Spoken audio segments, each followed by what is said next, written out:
Howdy there, folks. Welcome into 74-degree Las Vegas, Nevada. Hope everybody's doing great as always. A lot of important things to discuss in today's video. I got some very important things to show you guys that are going on out there in the market. We got to talk about some earnings in today's video. We got to talk about some things going on in the market. We got to talk about the Fed, what they're about to do, what that means for the market, and many other various things in this video. Hope you guys enjoyed. As always, going to be a very busy video. I want to get straight into it. If you're looking to get my free stock picking checklist or anything like that, check out the description area in the pinned comment, okay? We'll come back to Mr. Powell and the Fed in a moment, okay? Where I want to start today is actually what caught my attention today. What caught my attention as soon as I woke up today was Google McDougal stock being down big again. 4+% move down for good old Google McDougal here today. This stock is now down 37.6% year to date. Now think about this for a moment. There was a moment in time, and it wasn't that long ago, that people thought, investors thought, Wall Street thought, the big techs, the big guys, they're invincible. They would not fall in a massive way. There was a real belief of that. You know, small caps and mid caps and many other stocks, they're fair play. But not the Metas, not the Googles, not the Amazons, not the Microsofts and the Apples and those big, huge giants, right? Even the Netflixes and stocks like that. And what we found out this year is it doesn't matter who you are, doesn't matter what you've done in your past, doesn't matter how big your revenues are, doesn't matter how much of a Wall Street darling you are, you can fall 50+%. And, you know, if folks had studied history, like we should know this, right? It's not like there's never been this situations happen before. It's just, I think these big tech stocks did so well for so long that people thought these stock prices were invincible. And it's like, the business models are great. We all know that. But there's a difference between a business model and a stock price. And the fact is, if you can get the sentiment knocked down low enough for a long enough amount of time, you can get any stock down 50+%. Doesn't matter what it is, right? In a stock like Google, you know, I mean, imagine there was a scenario where we had weakness for, you know, the next few months, which, you know, might not happen, but let's just imagine that happened. Then next thing you know, Google's down 50+% from its 2021 highs at that point in time, which is crazy to think for a stock like Google. Look at Amazon, Amazon, down 43.2% year to date now at this point. I mean, this is getting close to, you know, if you pull it up from its highs, it's getting close to a 50% drop now for Amazon at this point in time. But here's something very important. I want to show you something very important. And if you're thinking about where these stocks bottom at, how much further they had to fall, anything like that, I got to show you something very important, okay? And that is Meta stock. This stock, yes, it was up today. It was up 2%, and we'll discuss that later in the video. But this is a stock that's down nearly 72% year to date. So if you're wondering where's the bottom for stocks like Google and Amazon, a lot comes down to where's the indexes go, where's the NASDAQ go. If the NASDAQ goes higher and higher, then these stocks are at their bottoms or right around their bottoms right now. If the NASDAQ does go lower, the stocks will feel more pain, you know, and Meta showed us, and Meta opened up the door to the possibility of a massive company that you never thought could ever go down a certain amount, going down that amount. And so with a stock like Google McDougal, for that to go around, let's say 50% or Amazon 50%, not out of the realm of possibility at all. And even if you're thinking about Apple stock, a lot of people nowadays are convinced Apple's invincible in terms of stock price. Don't be surprised if in 2023 that baby falls 50%. You know, everybody gets these. I've seen Apple fall. You know how many times I've seen just in my time in the market, Apple fall 30, 40, 50%? It's quite a few times. Let's just put it that way. And so to imagine that stock is the next one to fall, just be very, very careful with thinking these stocks are invincible, they can't fall and things like that. It doesn't matter who you are. And we learned this in the great financial crisis. You saw almost everybody fall 50%, including the indexes. The indexes fell over 50% in the great financial crisis. So, you know, be very, very careful. I'm trying to explain this to folks all year long, that none of these stocks are invincible. It doesn't matter if you're small cap, mid cap, unprofitable, profitable, cash flow, no cash. None of that matters. It doesn't matter in this sort of market. All that matters is sentiment. And if they want to drive your stock down 50+%, Wall Street's going to do it. Doesn't matter what you've done in the past, doesn't matter what your business model is, doesn't matter what your balance sheet is. It's a different market we're dealing with in 2022. It's a whole different animal. You know, majority of years are not 2022. Majority of years, the market's pretty practical. Not this year, baby. Not this year. It's the furthest thing from that, okay? AMD. A lot of folks are baffled by this one. Looking at it, and it's up after hours. And like, how? after this earnings, is this stock up after hours? I'll show you exactly why this stock's up after hours, right? But in terms of AMD forecasts deepening slump in PC sales as consumer demand softens. Chipmaker AMD issued a glum sales outlook for the current quarter that signaled weakness in demand for consumer products is outpacing residual strength in the business-focused server market. The subdued outlook reflected a challenged market for PCs that its chips feature in, and follows a warning last month for the third quarter when AMD, a competitor to Intel, why is that relevant? I don't know, told investors that the market was declining faster than expected and reduced its revenue guidance. The company posted net income of $66 million. That's down 93% from the year ago period. Like, that's crazy, right? And obviously that's due partly to recent acquisition, higher research and development spending, things like that. Because if you don't know, they bought Xilinx in the past year, which was a massive acquisition. I think that's an ingenious acquisition, by the way, by AMD. I applaud that. But it's definitely helping AMD's numbers look actually better than they are, and the numbers are still coming in ugly. AMD's stock obviously went up after hours, because investors thought the worst is over for the chip maker. We'll talk about that in just a moment. In terms of the company, they reported and adjusted 67 cents a share on sales of $5.57 billion. Analysts had expected 69 cents, so miss on EPS. Analysts expected $5.65 billion, so a miss on revenue. Now keep in mind, this number you're seeing here, this was already analysts bringing down their number massively because AMD already pre-announced numbers. So here we are in a moment where analysts already brought down their numbers a bunch more after AMD pre-announced, and AMD still missed those numbers. So wow. I mean, that's a special type of mess there. I mean, when you could pre-announce and then you still miss your pre-announce, like, that's insane. And so they missed, right? On a year-over-year basis, AMD earnings fell 8%, while sales rose 29%. Once again, that's a huge part because of Xilinx acquisition there. On October 6th, AMD slashed its outlook for the third quarter, citing weak personal computer sales. For the current quarter, AMD predicted sales will rise 14% to $5.5 billion. Once again, thank you, Xilinx, for a huge help there. However, analysts were predicting $5.95 billion. So they missed also on almost $500 million in terms of the upcoming guidance, right? So from AMD here, are these numbers strong? No, they're horrible. All of them. Misses. Missed on EPS, missed on revenue, missed on guidance, missed on everything. Bad, right? And thank you for Xilinx, because if it wasn't for Xilinx, these numbers would be far worse for AMD right now than actually what they are. Now, you might say, why in the world is this stock up after hours? I'll just show you exactly why the stock's up after hours. The fact is, you see that there? AMD is a stock that's down 60% year to date. Now, the difference between a stock like AMD and a stock like, let's say, Meta, is AMD is a Wall Street darling. Wall Street only ever bought Meta because of the numbers they put up. And as soon as they stopped putting up those numbers, right, they sold that stock in mass. AMD, people love the story with AMD. People love Lisa Su, the CEO of the company, as they should. And so people fall in love with that. So Wall Street is very much more likely to give AMD a second, third, fourth, or fifth chance in this whole situation, right? Now, is this lasting in terms of gain? We'll see. If the market weakens, AMD will set a new 52-week low again. But the fact is, Wall Street loves this stock. They really don't want to give up on it. The numbers are horrible. They're trying to look past it and buy it up after hours, even after misses. But the truth is, the stock should probably be down even more after hours. The stock should probably be down another 10+%. But once again, it's a darling that just bought a darling because it is Xilinx. Wall Street loves Xilinx. So, you got a match made in heaven from the Wall Street perspective, so they really don't want to give up on this one, and I can understand it because AMD's been amazing. What Lisa Su pulled off since that was a $2 stock back, in 2015 or so, it's been amazing.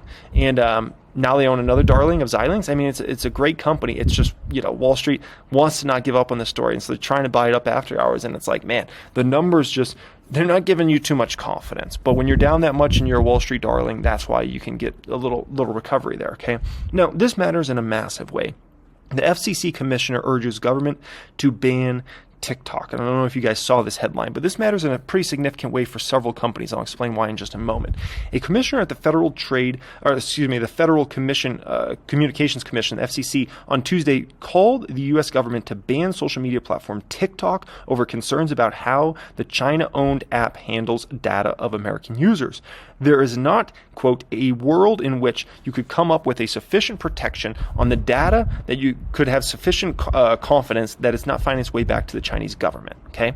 And, when it comes to TikTok, obviously it's owned by ByteDance, a Chinese company, and in terms of those Chinese companies, it's very different in the United States of America.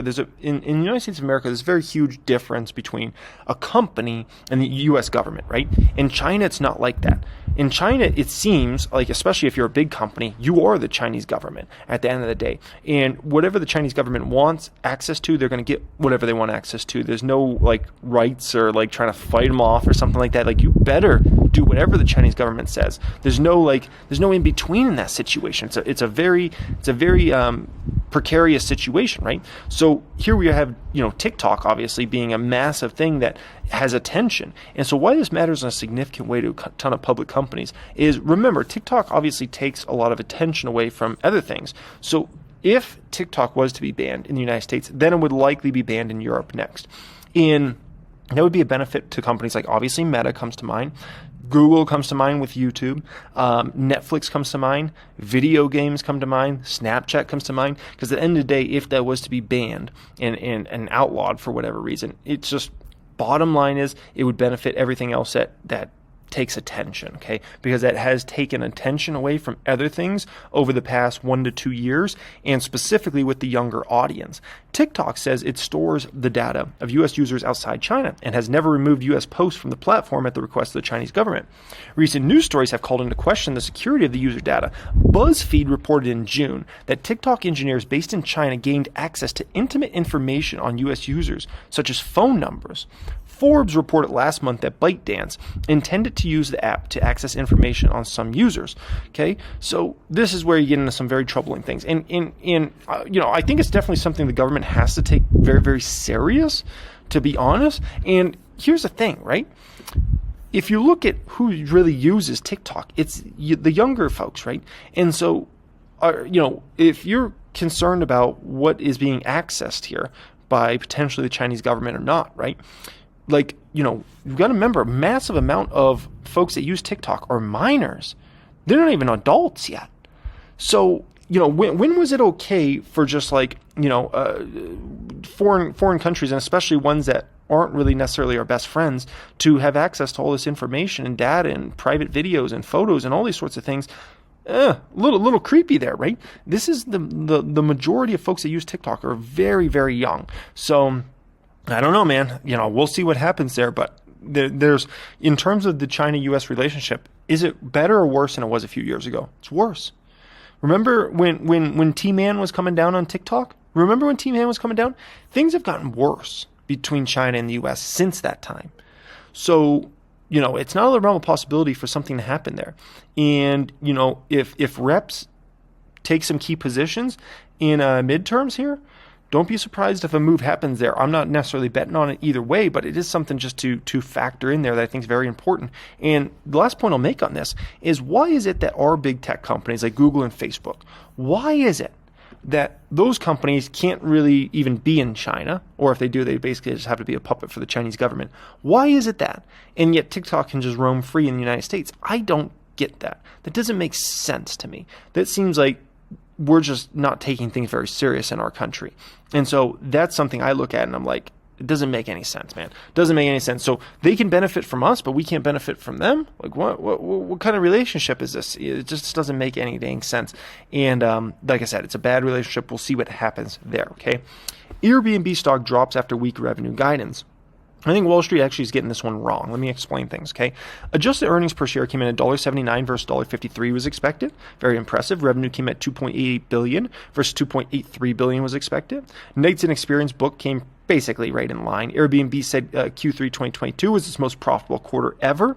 They came with a midpoint guidance of $1.84 billion. $1.86 billion was expected, so basically in line with expectations there. And, Airbnb is not a stock I personally own, but I got to say this about Airbnb. I actually do like this stock, and I think it's actually going to build into a profit machine company over the next few years. You've got to remember, Airbnb is still in its infancy when it comes to a focus on profitability. And so I think every dollar that comes into Airbnb in future years, a lot of that dollar is going to make its way down to the bottom line into net income. And I think this business model is going to prove out to be an extremely profitable business model over the next few years, essentially. This matters in a significant way. Airbnb faces a number of macroeconomic headwinds, from the strength of the US dollar and inflation to a hawkish this Fed and consumer slowdown. Foreign exchange headwinds knocked 7% off Airbnb's revenue for the quarter and erased 15% off net income. So imagine what the numbers would have been. Imagine what the numbers would have been in an environment where FX was just normal year over year. Net income would have been 15 percentage points better than what came out there. So I look at Airbnb as like, oh my gosh, whenever FX turns around here and whenever the dollar finally weakens, which, who knows when that is going to be, it's going to turn to a massive tailwind. And that will happen for many companies out there, but especially for a company like Airbnb. And their numbers are going to absolutely tear it up. So I got to say, I actually am intrigued by this one. I don't personally own it. Stock's down 50% plus from its 52-week high. If the market's down big for any reason tomorrow, Airbnb will be in the 90s. And this is a stock that the real forward P on the stock's probably about 35 right now, maybe 33. So I'm looking at this one as like, as a company that's maybe in the second inning of their profit machine days, I'm like, this is very early days here. And don't be surprised if this builds out to a much bigger beast over the next few years in terms of profitability. So I don't know. I mean, if it wasn't for the fact that there's so many other stocks that are down massive right now, Airbnb is one I would take a look at and actually potentially buy over the next few months. But I mean, there's so many other stocks that it's like, how do I start a new position in Airbnb when there's a million other stocks down 50, 60, 70, 80% that I actually like for the long term? So that's the toughest thing in a market like this, right? Oobity booba stock. Obviously, this is one I've been talking up a bit here recently, and it was up 12% here today. The earnings came out. They were phenomenal. Airbnb's in a perfect spot, as I've stated, in the last few videos. Travel opening back up is massive for Uber. They're no longer competing on just price like they were years ago when it came to Lyft. They used to just compete against market share and try to undercut each other, and it used to be just a battle of who can, provide a ride cheapest. That's no longer the situation. Now the way they look at this, these companies, the way they're looking at this now moving forward is, how can we make as much money on this ride? How can we make sure this is a profitable ride for the company? It's a very different environment. But the smartest thing Uber did recently is they introduced this membership program called Uber One. And that's obviously cool for consumers and incentivize them to use the product more often. But also, Wall Street loves that stuff. Wall Street loves Amazon Prime. Wall Street loves the Costco membership program. They love companies where you have to pay like a membership fee. They love American Express. Any of those things, Wall Street eats that stuff up like it's nobody's business. So I think that was ingenious for Uber to start that for their customers and for Wall Street. And so I wouldn't be surprised if Uber actually performs phenomenal over the next few years, regardless of the economic situation out there, okay? Now, Match reported earnings after the bell. Stock's up massively. This is one I've actually talked about recently as well. And Match is a company that I don't own it, but I actually like it. And the stock's gotten leveled, and it just doesn't make any sense. It got sold off way too hard. You got to understand about Match. They've got almost a monopoly share of the dating industry. If you look at the apps and websites they own, they're basically almost all the apps and websites that like everybody cares about if you're somebody that dates people out there, right? And you're into those dating apps and websites and things like that, which obviously a massive amount of the population is, including things like Tinder.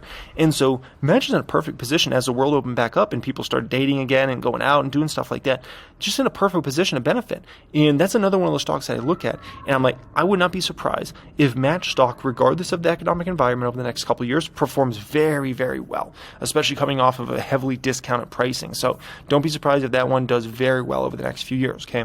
Let's talk about the Fed, Mr. J. Powell, and what's going on here, okay? So basically, everybody's expecting 75 basis point hike, right? And then a lot of folks are expecting 50 basis points come December. And so everybody's looking at Powell and like, what's going to happen here? You're gonna keep raising and things like that. Here's some food for thought in regards to the situation. In terms of the Fed funds rate, it should be somewhere around, let's call it right here, by the end of this year, somewhere around that box I just made right there, okay? Which is still likely under where we were in, back in like 2007, prior to the great financial crisis, obviously. So the interesting moment in time is we're actually significantly lower than here. But the interesting part is the inflation's way higher, and I mean way higher than it was during those time periods, okay? I mean, if you look at obviously CPI, recently, it's way higher than our last massive rate hike cycle of kind of, let's call it 04 to like 07. And that is something that if you're an investor out there and you're looking at this, you should keep in mind. You should just keep this in mind that the Fed could potentially raise rates more in 2023. And the very important thing to remember about this is the longer rates stay in an elevated place and the higher rates go, the more likely you're going to see economic devastation on the other side to the actual economy, okay? And the reason is if there's interest rates are higher and higher and the credit markets contract more and more, then in terms of big projects, those don't get funded. So all this construction you see in front of yourself right now, all these homes being built, apartment buildings, corporate campuses, all that stuff, right? Everything from small and big projects, it's all usually financed on debt. And all these projects were started either between, late 2020 or the beginning of this year. Well, what about projects in 2023, 2024? I don't know if a lot of those projects are going to go through because the credit environment's obviously in a much worse situation now at this point in time, folks.